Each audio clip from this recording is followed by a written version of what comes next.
L'homme au rasoir est un scientifique. Son cobaye, c'est Thomas Pesquet, l'astronaute français qui s'envole dans quelques jours pour l'espace. Là-haut, il réalisera des expériences pour faire avancer la médecine.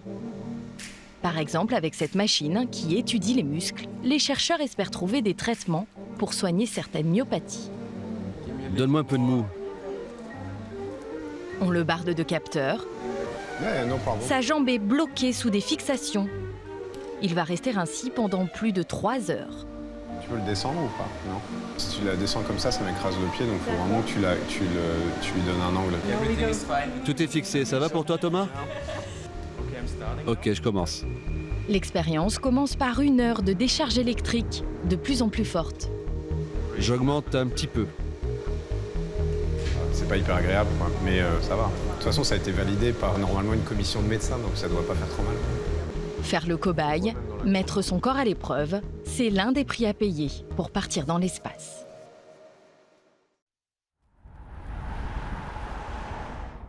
Depuis 5 ans, le Français passe la moitié de son temps à Houston, aux États-Unis, sur le site mythique de la NASA. Hi, sir. Thank you much. Thank you. Have a good one.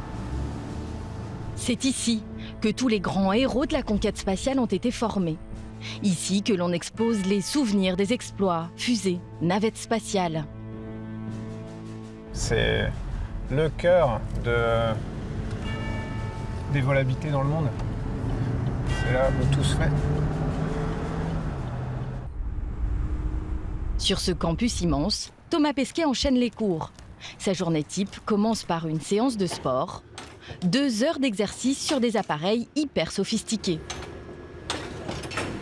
Celui-ci est la réplique exacte du banc de musculation installé dans la station spatiale. Dans l'espace, cette machine énorme qui est derrière moi, elle flotte en fait. Elle est à l'envers. Dans cette immense piscine, 12 mètres de profondeur, avec au fond la reproduction grandeur nature de la station spatiale. Avant de plonger, il doit d'abord enfiler son scaphandre, une étape déjà très difficile. Allez, allez, allez. Ok Thomas. Maintenant je veux que tu prennes les poignées et que tu te glisses le plus possible dans le pantalon. Thomas va rester dans cette combinaison les 6 prochaines heures.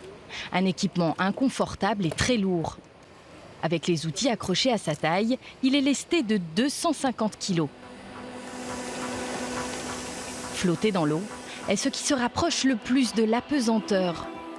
Après 6 heures passées sous l'eau, quitter le scaphandre est une libération. How you doing? Doing good. Tu as été si bon, bravo! Thomas a réalisé les exercices à la perfection. Toute l'équipe des instructeurs le félicite.